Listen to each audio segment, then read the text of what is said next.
నమస్కారం city news తెలుగుకి స్వాగతం. ఈనాటి వార్తా విశేషాలు. ఆంధ్రప్రదేశ్లో సార్వత్రిక ఎన్నికల ఫలితాలపై ఆనందం వ్యక్తం చేసిన టీడీపీ అధినేత నారా చంద్రబాబు నాయుడు ఇది హిస్టారిక్ విజయం, నేనెప్పుడు చూడలేదని తెలిపారు. ఎన్డీఏ సమావేశం కోసం ఢిల్లీ బయలుదేరే ముందు మీడియాతో మాట్లాడిన ఆయన మీడియాకు స్వాతంత్రం వచ్చిందంటూ ప్రెస్ మీట్ మొదలుపెట్టారు. ప్రజలకు శిరసు వంచి ధన్యవాదాలు చెబుతున్నాను. గత 5 ఏళ్లలో ఉన్నటువంటి ప్రభుత్వాన్ని నా జీవితంలో చూడలేదు. అన్ని వ్యవస్థల్ని ధ్వంసం చేశారు. ప్రజలు గెలవాలి, రాష్ట్రం నిలబడాలనే నినాదంతో వెళ్లామని గుర్తు చేశారు. రాజకీయాల్లో ఒడిదుడుకులు ఉంటాయి, ఏది శాశ్వతం కాదన్న చంద్రబాబు ఇష్టం వచ్చినట్లు వ్యవహరిస్తే వ్యక్తులు, రాజకీయ పార్టీలు కనుమరుగవుతాయని తెలియజేశారు. టీడీపీ చరిత్రలో, ఏపీ చరిత్రలో సువర్ణాక్షరాలతో లిఖించదగ్గ ఎన్నికలని తెలిపారు. 1984, 1994ను మించిన స్థాయిలో ఇప్పుడు ప్రజల వద్ద నుంచి రియాక్షన్ వచ్చిందని తెలిపారు. ప్రజలు స్వేచ్ఛని కోల్పోయారు. అందరం కలిసాం, ఎన్నికల్లో పోటీ చేశాం, కంచుకోటలు బద్దులు చేశాం, మెజారిటీలు పెద్ద ఎత్తున వచ్చాయి. ఈ ఎన్నికలు ఏ విధంగా అభివర్ణించాలో అర్థం కావటం లేదని తెలియజేశారు. నిద్రలేని రాత్రులు గడిపాం, జై జగన్ అనుకుంటే చంపేస్తామన్నారు. లెక్క చేయకుండా జై తెలుగుదేశం అని నినాదాలు చేసిన చంద్రయ్య లాంటి కార్యకర్తల్ని ఎలా మరవగలమని ప్రశంసించారు. నా జీవితంలో చాలా ఎలక్షన్స్ ఫేస్ చేసే కానీ వేవ్ కనపడేది, వ్యతిరేకత కనపడేది. కానీ ఈ ఎలక్షన్లో ఎక్కడో అమెరికాలో ఉండే వ్యక్తి ఒక 5 లక్షలు 10 లక్షలు ఖర్చు పెట్టుకొని నేను రావాలి, ఓటేయాలి, రాష్ట్రం నిలబడాలి, ప్రజలు గెలవాలి అనే ఆవేదనతో వచ్చారు. ఎక్కడో పక్క రాష్ట్రాల్లో ఎక్కడో కడుపు నిండడం కోసం కూలి పనులకైనటువంటి వ్యక్తులు, పాచి పనులు చేసుకునే వ్యక్తులు సొంత డబ్బులు పెట్టుకొని నేరుగా ఇక్కడ రైల్వే స్టేషన్లో చూస్తే, బస్టాండ్లో చూస్తే భోజనం కూడా ప్యాక్ చేసుకొని తీసుకొచ్చి ఇక్కడ భోంచేసి ఓటేసే పరిస్థితికి వచ్చారు. ఈ కమిట్మెంట్ని ఏ విధంగా వర్ణించాలో నాకైతే అర్థం కాదు. ఏ విధంగా వాళ్ళని అభినందించాలో కూడా అర్థం కాని పరిస్థితి. అనేక ఎన్నికల్లో అనేక అనుభూతులు చూశాం. కానీ మేము అన్ని ఎన్నికల కంటే ఇది ఒక తెలుగుదేశం పార్టీ చరిత్రలో, ఆంధ్రప్రదేశ్ రాష్ట్ర ప్రజల చరిత్రలో సువర్ణాక్షరాలతో లిఖించదగ్గ ఎన్నిక. ఇది ఒక హిస్టారికల్ ఎన్నిక. ఆగస్టు క్రైసిస్ తర్వాత ఎన్టీ రామారావు గారు పార్టీ పెట్టిన తర్వాత 83లో మేము గెలిచాం.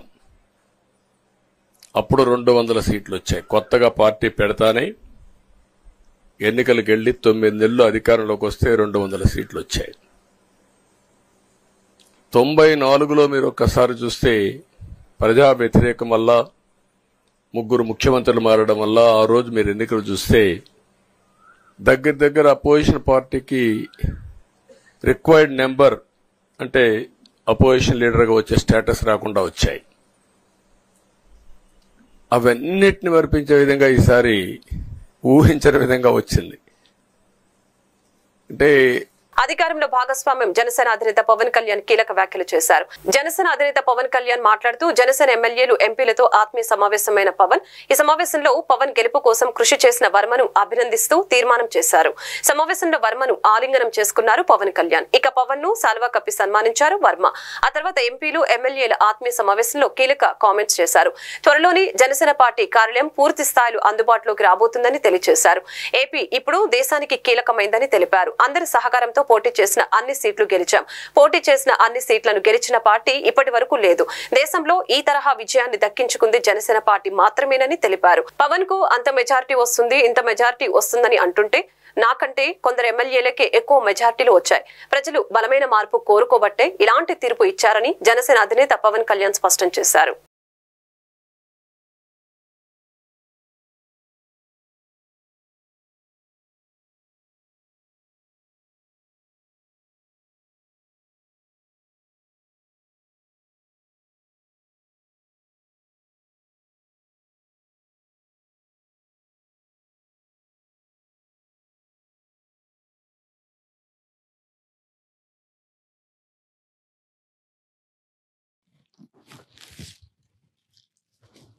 మన కోసం పనిచేసిన తెలుగుదేశం వర్మ గారిని గుర్తించడం అంటే మన కోసం పనిచేసిన తెలుగుదేశం నాయకులందరికీ, భారతీయ జనతా పార్టీ నాయకులందరికీ కూడా నా పార్టీ తరపు నుంచి ప్రత్యేక కృతజ్ఞతలు.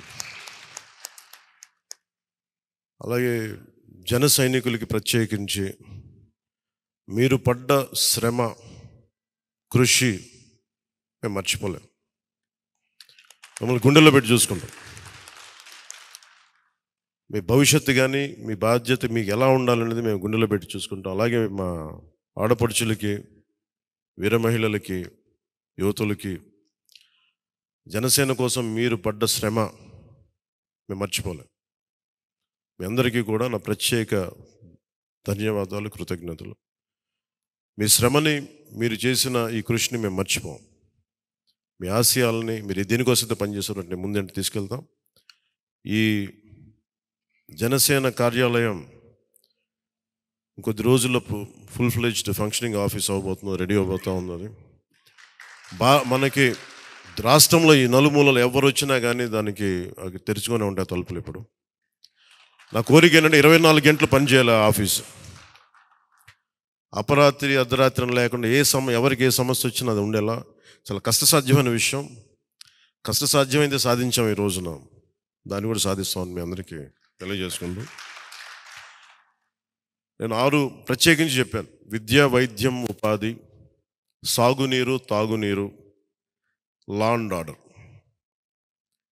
ఈ 6 అంశాల మీద మొదటి ప్రత్యేకమైన దృష్టి పెట్టి దీని మీద ముందు ప్రజలకి భరోసా కల్పించిన తర్వాత మిగతా అన్నిటి అంశాల మీద ముందుకు తీసుకెళ్దాం. అలాగే నేను ఢిల్లీ వెళ్తున్నాను ఇప్పుడు PM గారిని ఎన్డీఏ మీటింగ్కి. వచ్చిన తర్వాత ఆ రోజు మనం ప్రత్యేకించి పరచూరు నియోజకవర్గంలో తెలుగుదేశం పార్టీ 25,000 మెజారిటీతో విజయం సాధించింది. ఎమ్మెల్యే ఏలూరు సాంబశివరావు హ్యాట్రిక్ విజయం వరించింది. ఎన్నికల విజయాన్ని తెలుగుదేశం పార్టీ అభిమానులు, కార్యకర్తలు, బాపట్ల నుంచి వస్తున్న ఎమ్మెల్యే ఏలూరు సాంబశివరావుకు పరచూరులో ఘన స్వాగతం పలికారు. కార్యక్రమంలో తెలుగుదేశం పార్టీ నాయకులు, అభిమానులు, ప్రజలు పెద్ద ఎత్తున పాల్గొన్నారు.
పరచూరు నియోజకవర్గ హ్యాట్రిక్ ఎమ్మెల్యేగా 24,000 పైచిలుక ఓట్ల మెజారిటీతో ఎన్నడూ లేని విధంగా విజయం సాధించిన ఏలూరి సాంబశివరావుకు అభినందనలు వెలువెత్తాయి. బుధవారం బాపట్ల జిల్లా మార్టూరు మండలం కేంద్రంలోని ఎమ్మెల్యే ఏలూరి క్యాంప్ ఆఫీస్ వద్దకు ఉదయం 7 గంటలకే చేరుకున్న వందలాది మంది తెలుగుదేశం పార్టీ నాయకులు, కార్యకర్తలు, ప్రజా ప్రతినిధులు, అభిమానులు, ముఖ్యంగా మహిళలు అధిక సంఖ్యలో పాల్గొని పూల బొకేలు అందజేశారు.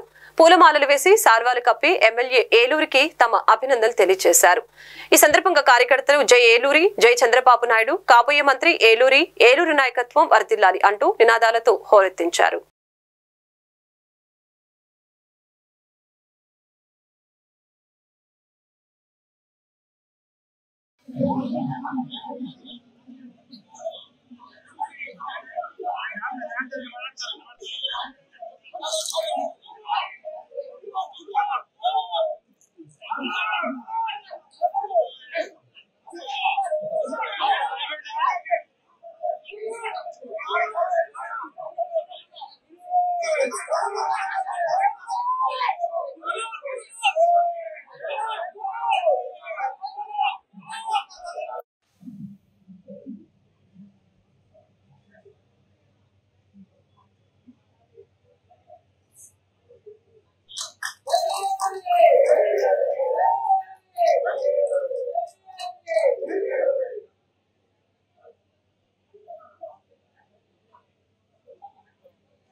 నిజాంపట్నం సామాజిక ఆరోగ్య సేవా కేంద్రం డెవలప్మెంట్ కమిటీ అధ్యక్షుడు నాయుడు వెంకటేశ్వరరావు మరియు కమిటీ మెంబర్ పరిస శ్రీలక్ష్మి ఈ రోజు ఉదయం వారి పదవులకు రాజీనామా చేశారు. వారు మాట్లాడుతూ మా మీద నమ్మకంతో గౌరవనీయులు రాజ్యసభ సభ్యులు మోపిదేవి వెంకటరమణరావు వారి సోదరులు వెంకట హరినాథ్ బాబు నిజాంపట్నం మండల అధ్యక్షులు మాకు ఈ బాధ్యతలు అప్పగించారని, వారు మా మీద పెట్టుకున్న నమ్మకాన్ని వమ్ము కాకుండా కాపాడటం కోసం ఈ ఆరోగ్య సేవా కేంద్రంలో కావాల్సినటువంటి మా వంతు సేవలు అందిస్తూ ప్రతి ఒక్కరికి ఎంతో దగ్గరయ్యామని తెలిపారు. ఏ టైంలో ఆరోగ్య విషయంలో ఎవరికి ఏ ఇబ్బంది వచ్చినా వారు ఫోన్ చేస్తే వెంటనే రెస్పాన్స్ అయ్యి డాక్టర్ తో మాట్లాడి సేవలు అందించామని తెలిపారు. ప్రతిరోజు నైట్ టైంలో కూడా ఒక డాక్టర్ ఉండే విధంగా ఏర్పాటు చేశామని తెలియజేశారు. అయితే డాక్టర్లు స్టాఫ్ కూడా మాకు గౌరవించి సహకరించారని వారందరికీ ధన్యవాదాలు తెలిపారు. కార్యక్రమంలో మొగదారమ్మ గుడి కమిటీ చైర్మన్ కన్నా శ్రీనివాసరావు, లాయర్ నాగరాజు, నాయుడు, శ్రీనివాసరావు మరికొందరు కార్యకర్తలు పాల్గొన్నారు.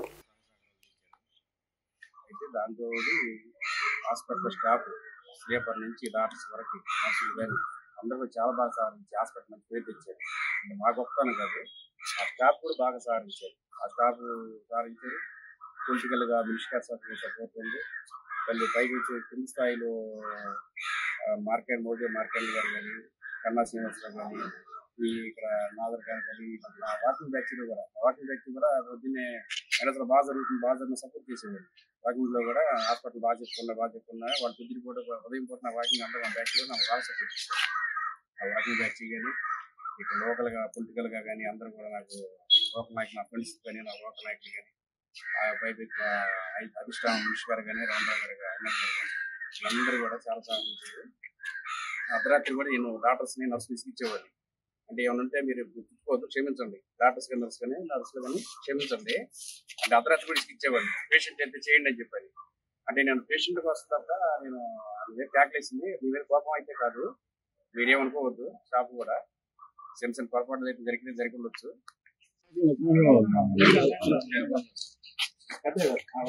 అందరికీ నమస్కారం అండి. నా పేరు శ్రీలక్ష్మి. నేను నిజాంపట్నం హాస్పిటల్కి గవర్నమెంట్ హాస్పిటల్లో కమిటీ మెంబర్ గా గత 5 సంవత్సరాలుగా ఎంపీ గారి సహకారంతో పనిచేస్తున్నాను. మన మోపిదేవి వెంకటరమణారావు గారి సహకారంతో అప్పటి నుంచి ఇప్పటి వరకు కూడా హాస్పిటల్ అభివృద్ధి కోసం ఎంపీ గారు ఏంటి, మన హరినాథ్ బాబు గారు ఏంటి, ఆమె పేరు అనుష గారు బాగా చేస్తున్నారు. మేడం గారు కూడా ప్రతి ఒక్కరు కూడా మాకు హాస్పిటల్ స్టాఫ్ మేము ఏ టైంలో ఫోన్ చేస్తాం మాకు ఎంతో బాగా సహకరించారు. అయినప్పటికీ అందరూ కూడా అసలు ఎవరు చేయాల్సిన పని వాళ్ళు చేశారు. మేము ఇప్పుడు వరకు కూడా చాలా మేమైతే మాత్రం 100% న్యాయమే చేసామని అనుకుంటున్నాము. మాలో ఏమన్నా లోపాలు ఏమన్నా హాస్పిటల్ స్టాఫ్ అందరూ కూడా మమ్మల్ని మన్నించాలి. ఇంకొకటి ఏంటంటే మేము జగన్మోహన్ రెడ్డి గారి వాడిపోవటం కారణంగా నేను మాత్రం మనస్ఫూర్తిగా రిజైన్ చేస్తున్నాను. నా హాస్పిటల్ కమిటీ మెంబర్ గా నేను రిజైన్ చేస్తున్నాను. బాపట్ల జిల్లా వేమూరు నియోజకవర్గం అమృతూరు మండల పరిధిలోని పాంచాలవరం గ్రామంలో జూన్ 5వ తేదీ గ్రామ దేవత శ్రీ పల్లాలమ్మ తల్లి 29వ వార్షికోత్సవం అంగరంగ వైభవంగా నిర్వహించడం జరిగింది. ఈ సందర్భంగా శ్రీ రామ్ యూత్ సభ్యులు మాట్లాడారు. గ్రామస్తులు దాతల సహకారంతో 29వ వార్షికోత్సవం బుధవారం ఉదయం పూజాది కార్యక్రమాలు, మొక్కులు, పొంగలి, ప్రదక్షిణలు చేసి కార్యక్రమం నిర్వహించామని తెలియజేశారు. గ్రామస్తులు, పరిసర గ్రామాలకు చెందిన భక్తులు కార్యక్రమంలో పాల్గొని అమ్మవారిని దర్శించి సహాయ సహకారాలు అందించి తీర్థ ప్రసాదాలను స్వీకరించారని తెలియజేశారు. మూల్పూరు గ్రామానికి చెందిన శ్రీ వెంకటేశ్వర భజన సమాజం ఆధ్వర్యంలో భజన కార్యక్రమం నిర్వహించారు.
రామదేవత పరమానంద అన్నదాన వార్షికోత్సవం 29 సంవత్సరాల నుంచి ఘనంగా జరుపుకుంటున్నాము.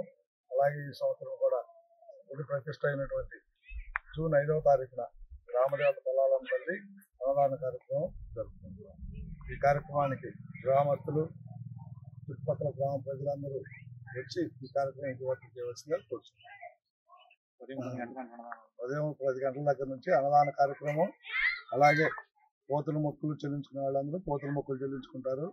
ఈరోజు సాయంత్రం 4వ తారీఖు సాయంత్రం భజన కార్యక్రమం ఉంటుంది.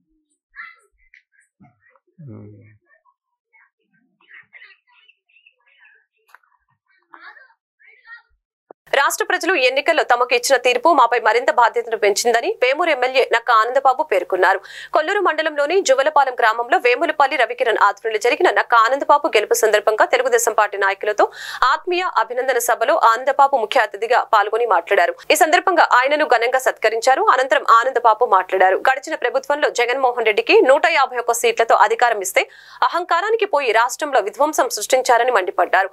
ఆయనతో పాటు వేములపల్లి రవికిరణ్, కొల్లూరు మాజీ ఎంపీ డాక్టర్ కనకాల మధుసూదన్ ప్రసాద్, వివిధ స్థాయిలో నాయకులు, కార్యకర్తలు ఈ కార్యక్రమంలో పాల్గొన్నారు.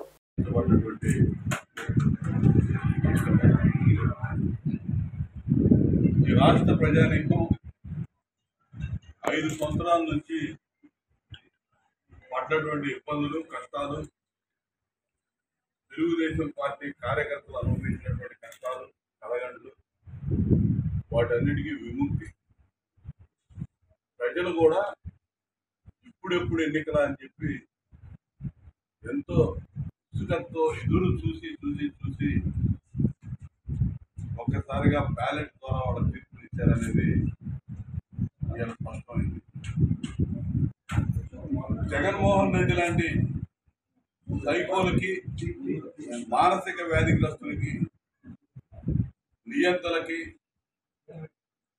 ఒళ్ళు బలిచి ప్రవర్తించే వ్యక్తులు, అధికారాన్ని చూసుకొని విర్రవీగేటటువంటి వ్యక్తులకి ప్రజాస్వామ్యంలో మనుగడ సాగించే అవకాశం లేదని చెప్పి ప్రజలిచ్చినటువంటి గొప్ప తీర్పు నిన్న ఆంధ్రప్రదేశ్ ప్రజలించింది. 164 సీట్లు, 175 సీట్లకి 164 సీట్లు.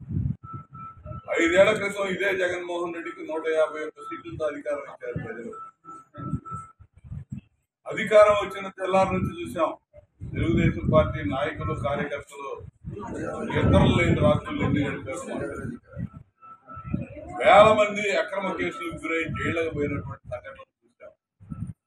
పోలీసు వాళ్ళు అడ్డగోలుగా వ్యవహరించి లాఠీలు చవి చూపించినటువంటి పరిస్థితి, లాఠీ దెబ్బలు చూసినటువంటి మా కార్యకర్తలు, జైళ్ల పాలైనటువంటి కార్యకర్తలు, వీళ్ళ అమానుషానికి బలైపోయి చనిపోయినటువంటి కార్యకర్తలు వందలాది వేలాది మంది రాష్ట్రంలో స్వాతంత్రం వచ్చినాక ఎప్పుడు చూడనటువంటి పరిస్థితులు ఆంధ్రప్రదేశ్ రాష్ట్రంలో అయితే వాటన్నిటికీ ప్రజలే తీర్పిచ్చి జగన్మోహన్ రెడ్డి తీసుకొచ్చారు.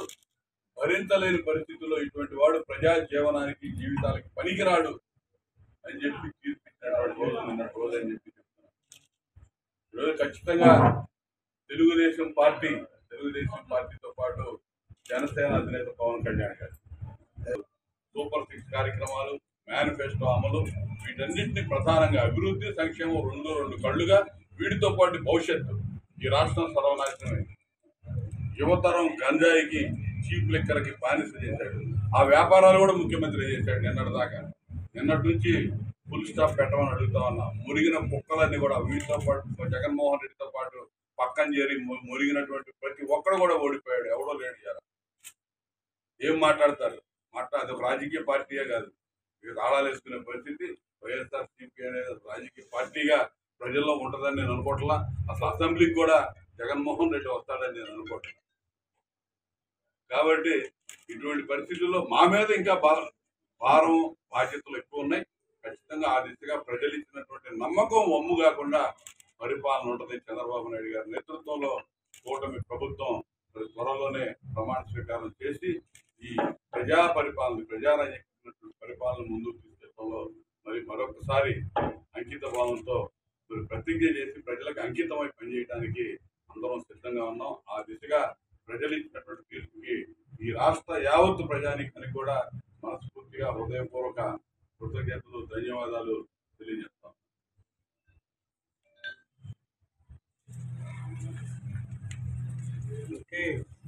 ఈ వార్తలు ఇంతటితో సమాప్తం. మరొక బులెటిన్ మళ్ళీ కలుద్దాం. నమస్కారం.